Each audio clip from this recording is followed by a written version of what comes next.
નમસ્કાર વિદ્યાર્થી મિત્રો, આજના આ ખાસ સેશનમાં આપ સૌનું ખૂબ ખૂબ સ્વાગત છે. આજે આપણે પ્રકરણ 3ની એક અત્યંત રોમાંચક સફર પર જવાના છીએ. ખરેખર આજે આપણે કુદરતના એક એવા મૂળભૂત નિયમને સમજવાના છીએ જે સાંભળીને તમને થશે કે વાહ, આવું પણ હોય. પણ શરૂઆત કરતા પહેલા જરા એક રહસ્ય વિશે વિચારીએ. શું એવું બને કે કોઈ વસ્તુ હવામાંથી અચાનક ગાયબ થઈ જાય? અથવા તો બિલકુલ શૂન્યમાંથી, એટલે કે કશું જ ન હોય તેમાંથી કોઈ નવો પદાર્થ બનાવી શકાય ખરો? આ પ્રશ્ન એવો છે ને, જેણે વર્ષો સુધી મોટા મોટા વૈજ્ઞાનિકોને પણ વિચારતા કરી દીધા હતા. તો ચાલો જોઈએ કે આની પાછળનું સત્ય શું છે. તો ચાલો આપણે આજના આ સેશનની રૂપરેખા જોઈ લઈએ. આપણો કાર્યક્રમ ખૂબ જ સ્પષ્ટ છે.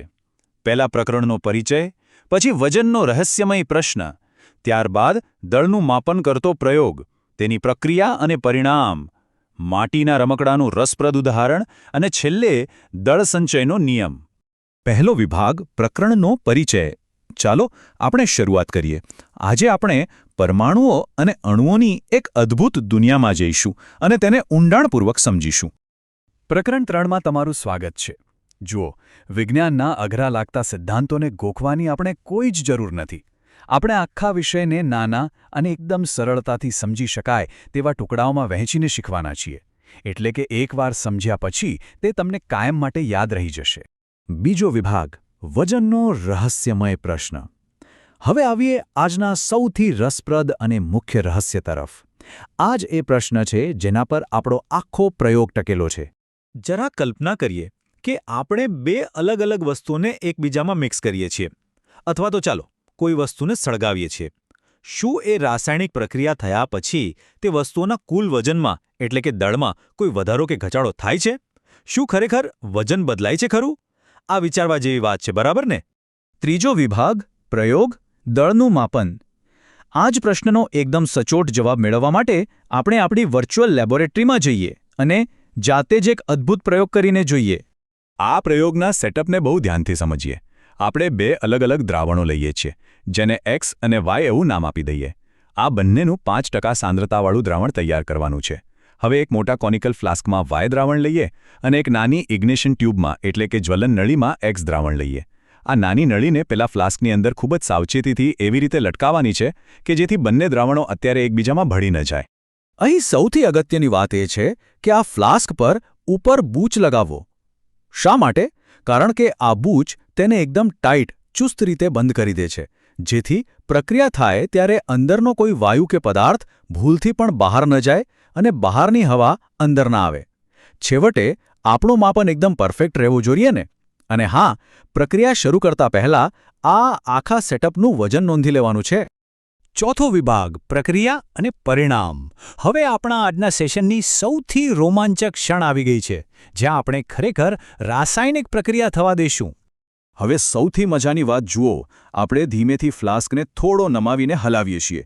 જેવું આપણે આમ કરીશું, પેલી નાની નળીમાં રહેલું X દ્રાવણ અને ફ્લાસ્કમાં રહેલું Y દ્રાવણ એકબીજા સાથે મિક્સ થઈ જશે અને અંદર તરત જ એક રાસાયણિક પ્રક્રિયા શરૂ થઈ જશે.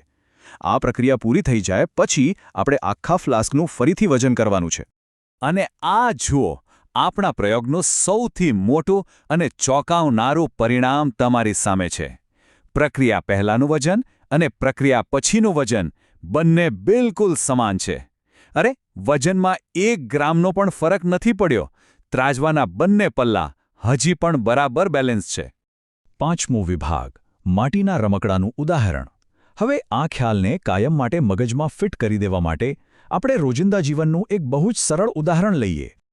જરા કલ્પના કરો કે અત્યારે આપણા હાથમાં બરાબર 100 ગ્રામ વજનની રમવાની માટી છે. ફક્ત વિચારો કે હાથમાં બરાબર 100 ગ્રામ માટી છે.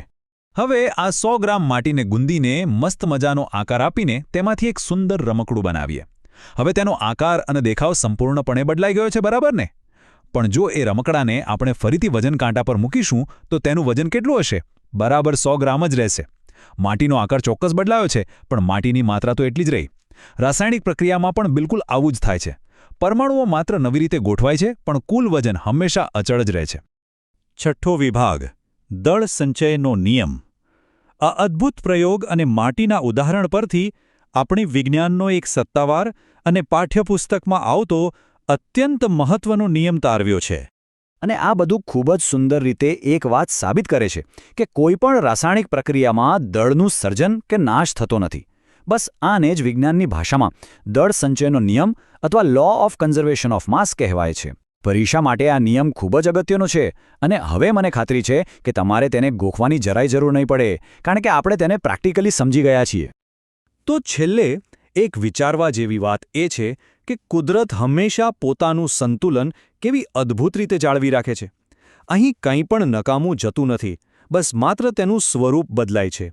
વિજ્ઞાનના આવા જ રોમાંચક અને સરળ વિષયોને શીખવા માટે Sanjay maths and science academy ચેનલને લાઇક, શેર અને સબસ્ક્રાઇબ કરવાનું બિલકુલ ચૂકશો નહીં. ફરી મળીશું એક નવા અને રસપ્રદ ટોપિક સાથે. ત્યાં સુધી આવજો.